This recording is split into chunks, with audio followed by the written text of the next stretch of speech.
berbuat baik ya pasti dibalas gitu. Ada kita ngerasakan dampaknya gitu. Sebagaimana juga kita berbuat buruk juga pasti ngerasakan dampaknya.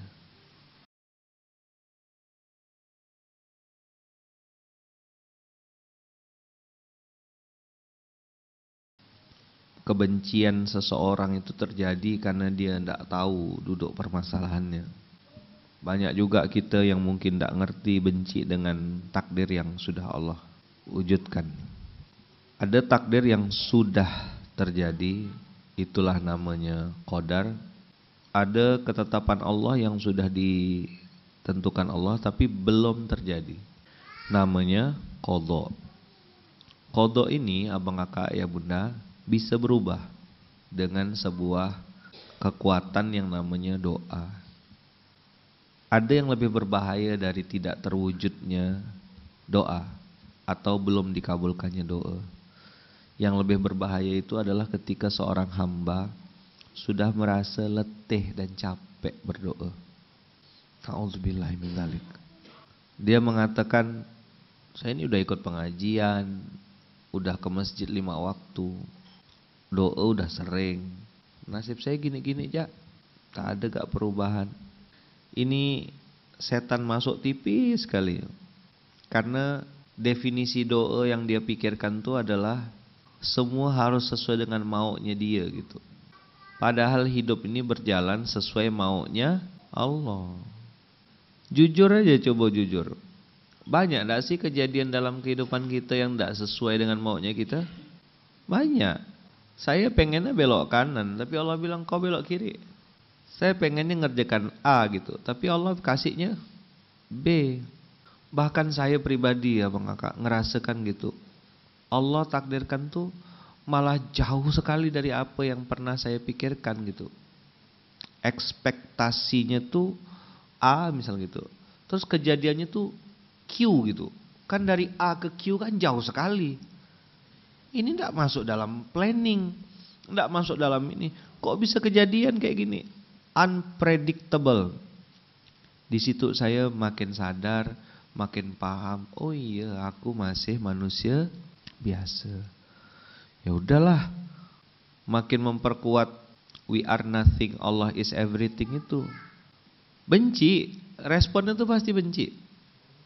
Pasti marah, curiga, dendam, prasangka buruk, marah, hasad.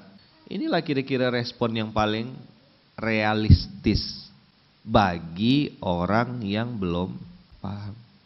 Abang kakak, kan kita beramal soleh ini 3 yang sedang kita proseskan gitu. 1, badan.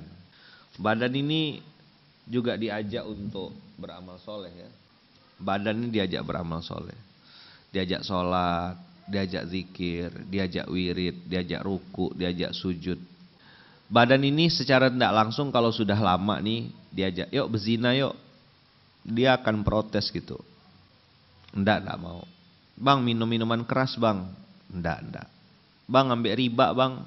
Enggak juga. Ini badan dia sudah mulai pilih-pilih gitu untuk melakukan sesuatu. Termasuk juga hanya sekedar datang ke tempat-tempat yang berpotensi syubhat. Ini badan udah nolak udah. Misalnya ke night club, walaupun cuma minum soft drink bahasanya gitu, minum air putih, ini badan udah nggak mau, ngapain ke situ gitu loh. Walaupun cuma minum air putih gitu bahasanya, nggak mau badan ini. Nah termasuk harta, kalau dulu mungkin modif motor, beli tas yang nggak penting, beli sendal, beli sepatu, ya ganti gigi, ganti hidung, ya misalnya gitu ya. Sekarang ada dah dalam otaknya tuh, dalam budgetnya tuh udah mulai mikirkan cemana bisa sedekah lebih banyak. Mulai kepikir gak sekarang? Nah, berarti hartanya itu sudah mulai dipikirkan gimana harta saya ini harus saya pakai untuk jalan Allah. Daripada saya beli ini, mendingan saya bisa ikut sedekah, misalnya gitu. Cuma badan sama harta nih, ya kan, enggak berdiri sendiri. Dia dikontrol juga, didampingi juga oleh satu lagi yang namanya hati, pikiran, perasaan, kesadaran. Ini liar. Tidak bisa dikontrol. Hati tidak pernah berdusta, tidak akan pernah berdusta, betul.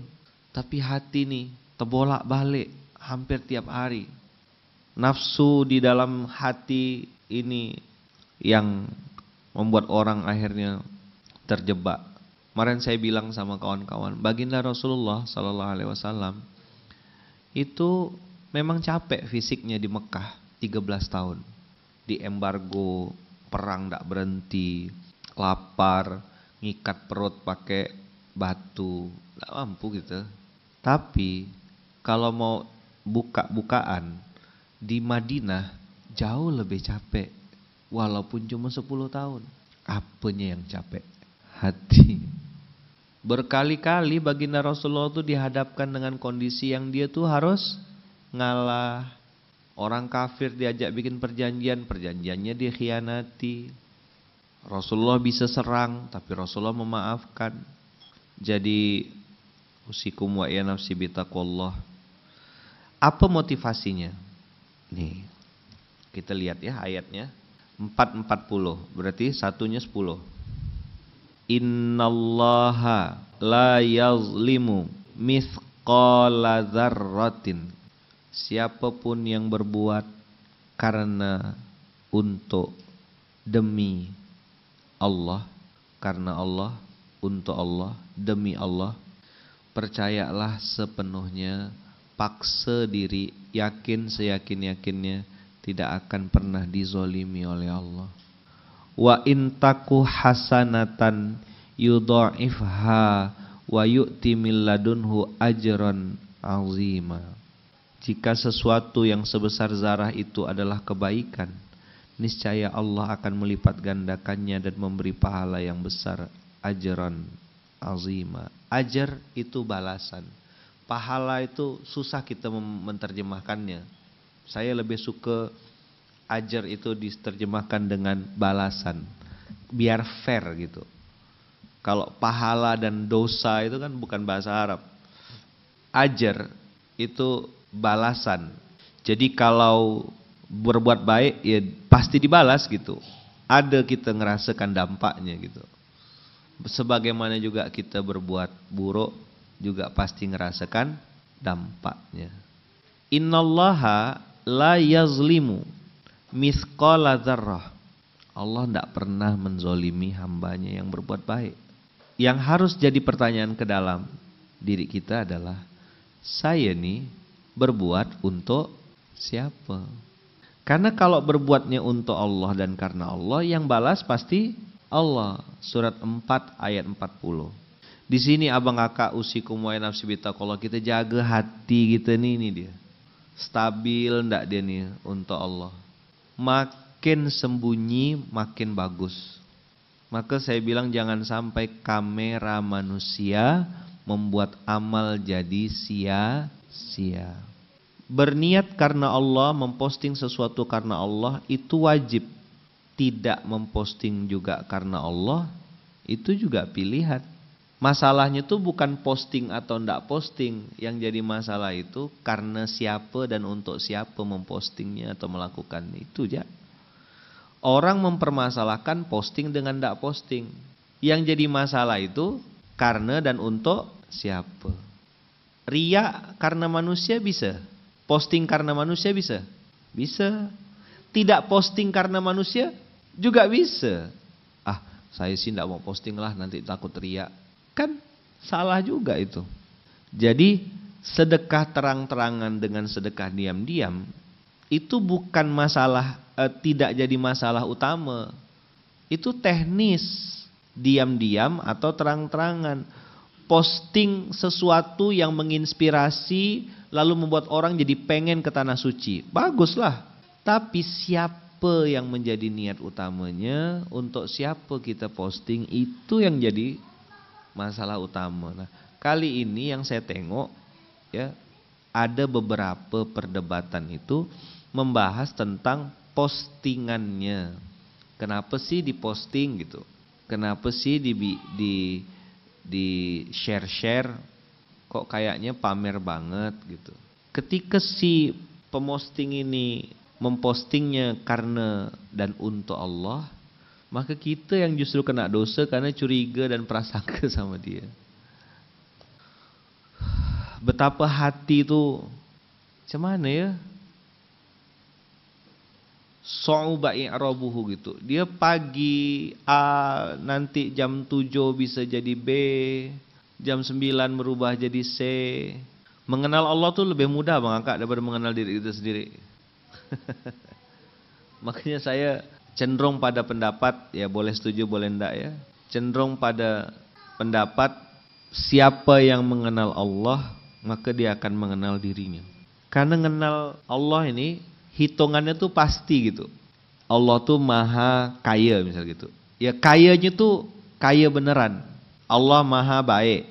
Baiknya tuh baik beneran. Kalau kita bilang bapak itu atau abang itu tuh baik, belum tentu baik sama semua orang. Iya kan? Bagaimana caranya mengenal Allah Ustaz? Masya Allah. Allah tuh punya 99 nama. Cari tahu namanya tuh. Allah punya kitab suci namanya Quran. Tanya, dia mau apa sih? Apa pesan-pesan dia untuk kita? Allah maha kaya. Kayanya kaya beneran. Kaya beneran. Allah maha baik. Baiknya baik beneran. Baik beneran. Siapapun dikasih kebaikannya Allah. Rahman. Namanya Ar-Rahman. Dikasih semua. Orang kafir dikasih, orang tak beriman dikasih, orang musyrik dikasih, orang munafik dikasih. Rahman. Jadi gini loh Bang Aka, kalau mau berpikir tuh harusnya dibalik. Kalau yang bermaksiat saja dikasih sama Allah, harusnya aku yang soleh ini lebih besar potensi dikasihnya. Cuma memang harus nunggu. Kan waktunya Allah kasih yang terbaik. Menurut Allah bukan menurut kita. Lah kita ini tidak dikasih jihad di Palestina, tidak dikasih mati syahid, perang gitu, tidak dikasih juga amalannya tuh berjihad dengan harta sampai miliar-miliar triliun-triliun karena belum pernah kaya, ya kan? Masa sabar ya masih komplain gitu wah. Kau apalah yang mau kau banggakan di hadapan Allah gitu. Saya pun kadang-kadang ngerenung gitu, ya apa aku nih ya. Kalau kayak Yahya Sinwar tuh enak dia. Ya kan? Fight sampai detik-detik terakhir. Kita ini apa? Tidur pakai AC, masjid sejuk, tiap hari kena kasih makan, ada ya yang kita makan, majo ya kerja kita kan. Wow, ngunyah ya terus kerja tiap hari. Pengen kurus, tiap hari kunyah terus kan. Makan di mana sis? Makan di mana bro? Apa fightnya kita tuh apa coba? Sabar ya masih komplain. Motor tinggal pakai, ndak bayar pajak. Paling nanti kalau oli data ada, ini baru dia motor tuh. Ayaman tolong betulkan ayaman. Paling gitu ya. Coba, apa jihad kita ya? Coba. Sakitnya kita apa sih? Ada makan hari Jumat kemarin, siang. Masa bilang kita mati kelaparan di masjid ini? Hah? Tak masuk akal rasanya kalau ada orang bilang dia tidak dapat apa-apa di Munzalan nih. Ayo coba. Apa? Hilang ayah? Ayah kita mati kena bom? Tidur tidak pakai selimut? Anak kita gendong abangnya atau gendong adiknya yang meninggal gitu? Tak ada. Ayo rebutan es krim, Munzalan Mart, bapaknya tak ada duit, gitu-gitu ya paling. Anaknya minta es krim terus, bapaknya tak ada duit, Munzalan Mart kan? Apa sakitnya kita coba? Jadi banyak nikmat itu seolah-olah hilang hanya karena seuprit-uprit masalah-masalah kecil yang receh-receh itu. Karena kita salah membandingkan, itu ya masalahnya. Kita bilang kita udah paling susah, kita udah paling dramatis. Saya pun ngerenung juga. Maka pas tadi baca ayat 40 nih, astagfirullahalazim. Iya, sifat mustahil bagi Allah tuh, tidak mungkin Allah tuh menzolimi hambanya, itu tidak mungkin. Tapi manusia menzolimi manusia yang lain mudah. Allah bilang aku tidak akan pernah menzolimi. Saya nanya ke diri saya, untuk siapa aku berbuat selama ini? Udah habis 1 tahun, 2 tahun, 3 tahun, 4 tahun. Untuk siapa? Ngapain pindah dari Tangerang ke Pontianak bawa sekeluarga tuh ngapain dam? Kalau cuma sekedar ente dapat, mohon maaf ya, dapat gaji, duit. Di Jakarta kan duitnya lebih besar dam. Innallaha la yazlimu mithqala dzarrah. Mithqala dzarrah. Sekecil itu kata Allah, ku balas. Saya ini antara mau nyampaikan ke antum, mau muhasabah ke diri saya, ini serba salah, ngeri-ngeri sedap nih barang. Lukman 12 tahun kau di Munzalan, untuk siapa kau berbuat? Kan gitu sebenarnya pertanyaannya. Tapi biar tidak sakit-sakit benar, Saya ngajak juga abang kakak, sebutlah nama Adam. Bas, ngapain dari Aceh pindah ke Pontianak, Bas? Ngapain ente? Jauh-jauh, mendingan ente ke Aceh sana.